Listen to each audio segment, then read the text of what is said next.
It could be a long night, it might be a while before we see the light of day again. Tell me now, are you down?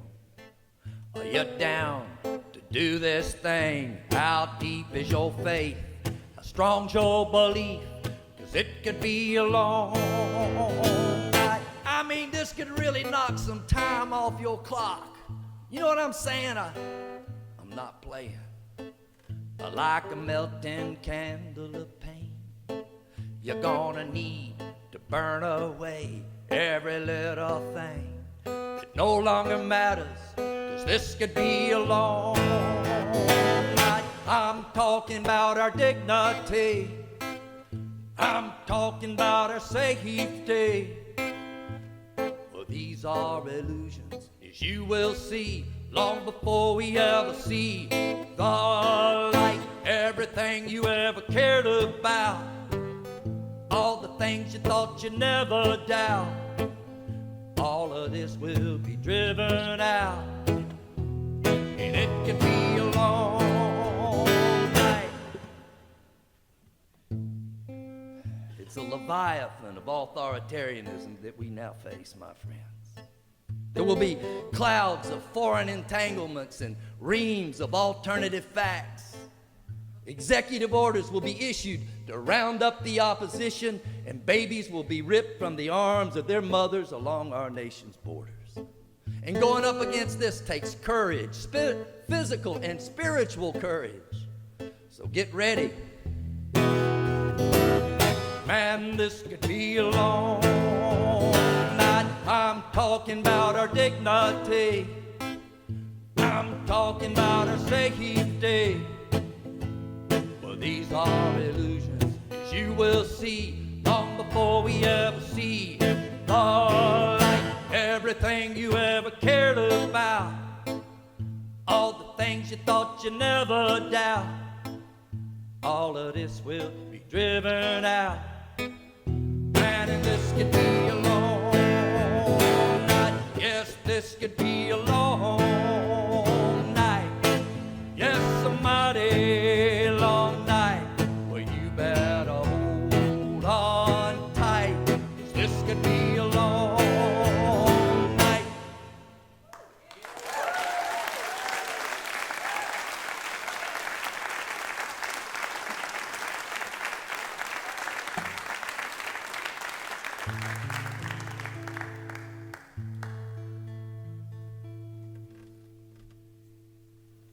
Yesterday in Alabama, they executed a man. On May 23rd in Florida, they're going to execute another one. This is Amy Speece up here, in case you didn't know.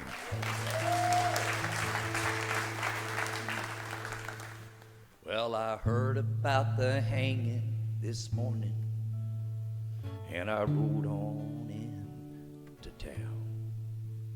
There were gallows nailed up on the square, and a big crowd had gathered all around, selling postcards and cotton candy, crucifixes and American flags. I seen a woman, she wept at the gallows steps. She held a little bird in her hand, and she said, I'm not crying for him. I don't even know his name. What he done was a sin against God, to be reckoned on Judgment Day.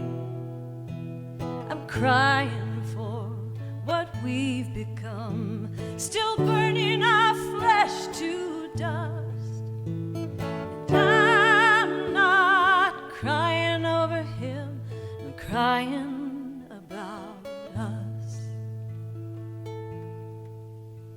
well, the prisoner climbed the gallows steps, and you could feel excitement in the crowd as that noose got lowered down over his head, and his face was covered with a shroud.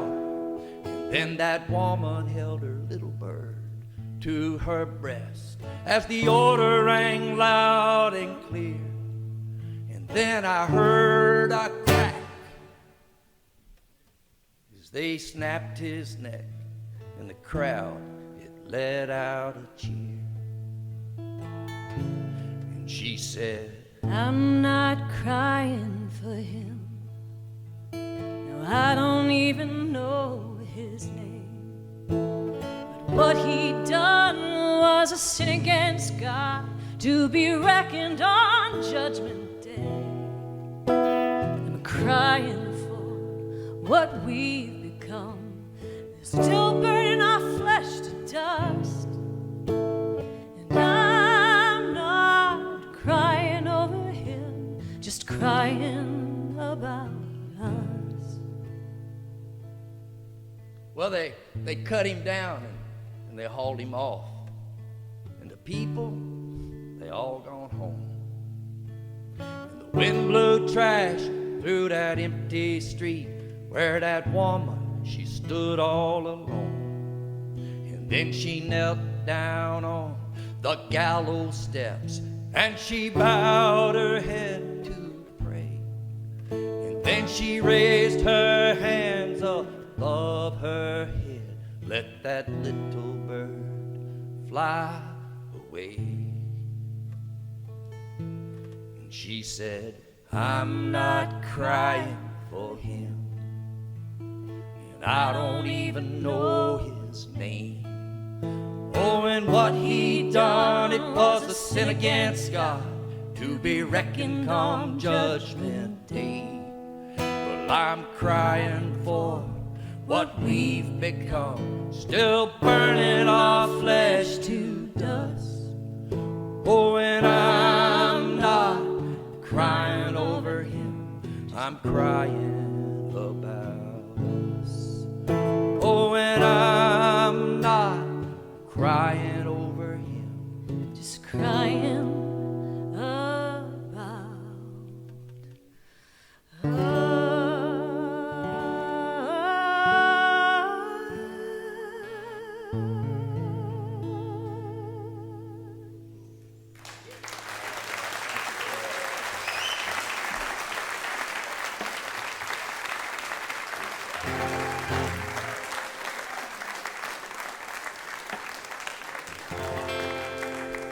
So I am from Tallahassee, Florida. I am a 7th generation Floridian.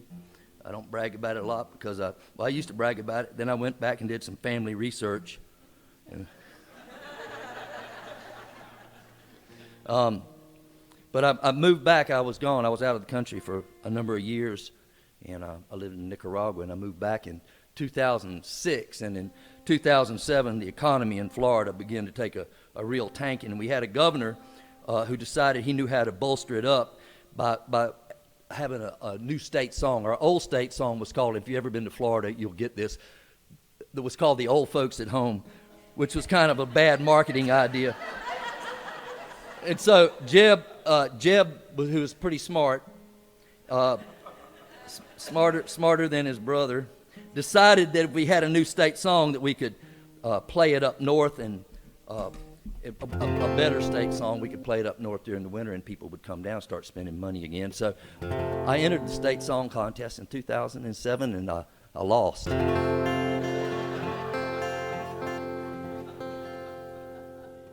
Here's why. In the middle of the winter, when you need a vacation, come where the sun and the sand is waiting, right down here at the bottom of our nation.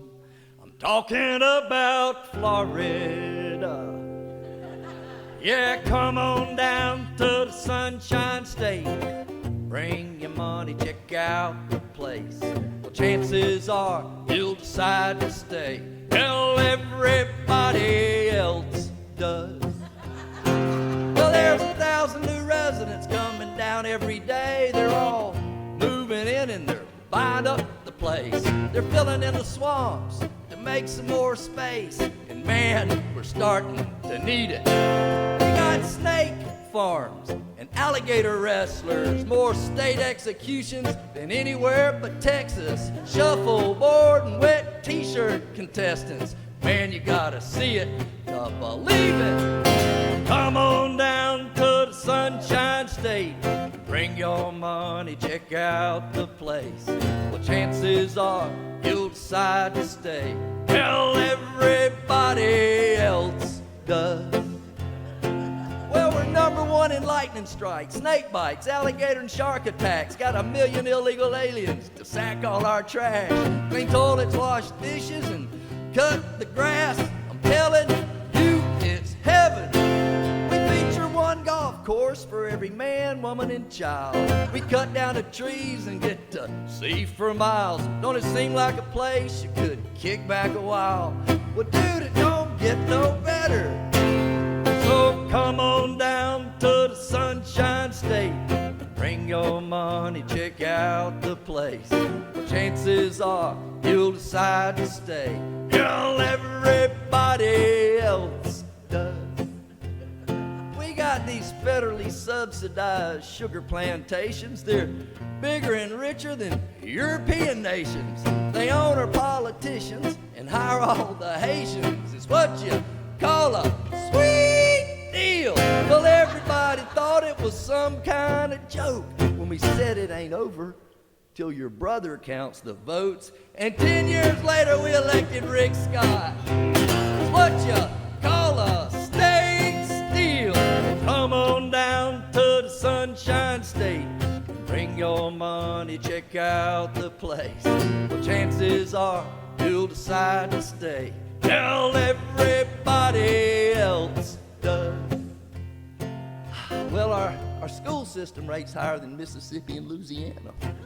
And though we ain't up there with Arkansas and Alabama, 10% of our children wind up in the slammer.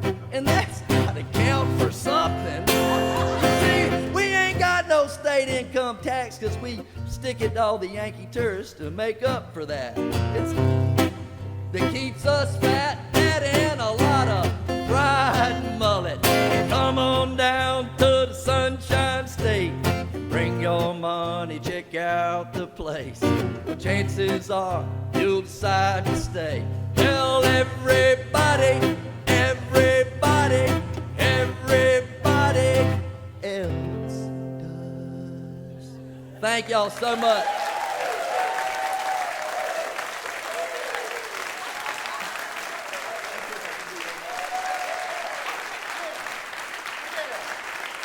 I have been told that we have some time and that I can do one more, but if you want to leave, that's fine.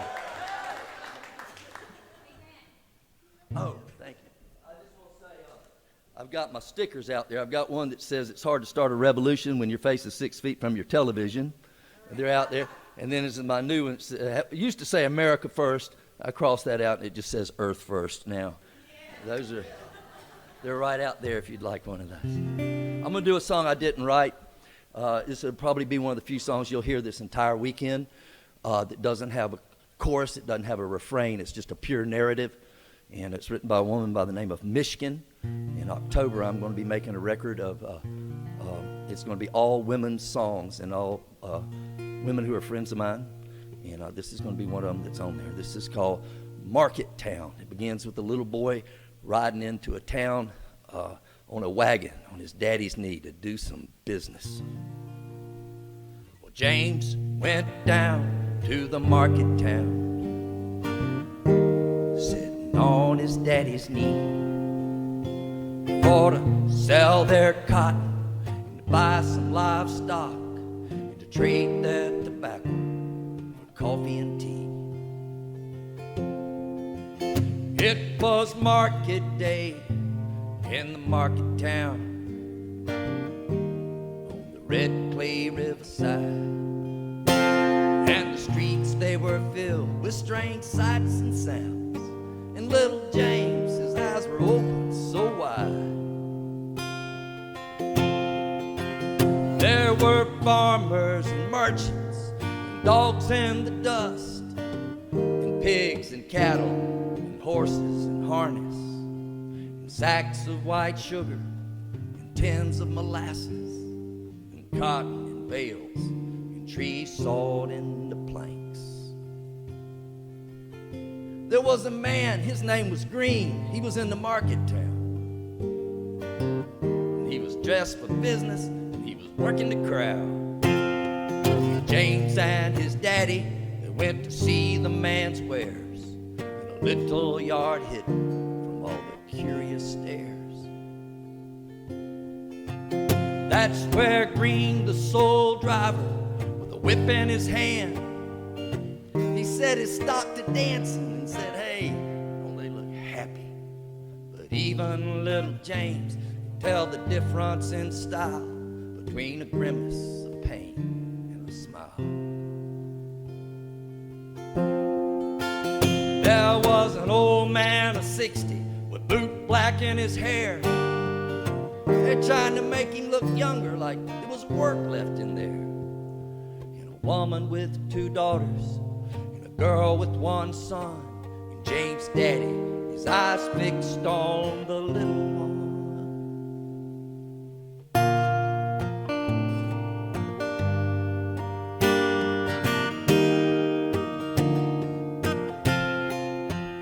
And then all down the street of the market town, where you could hear that girl scream as her son was sold. Oh, the barking and the bleating and all that haggling and cheating, but it turned the blood cold.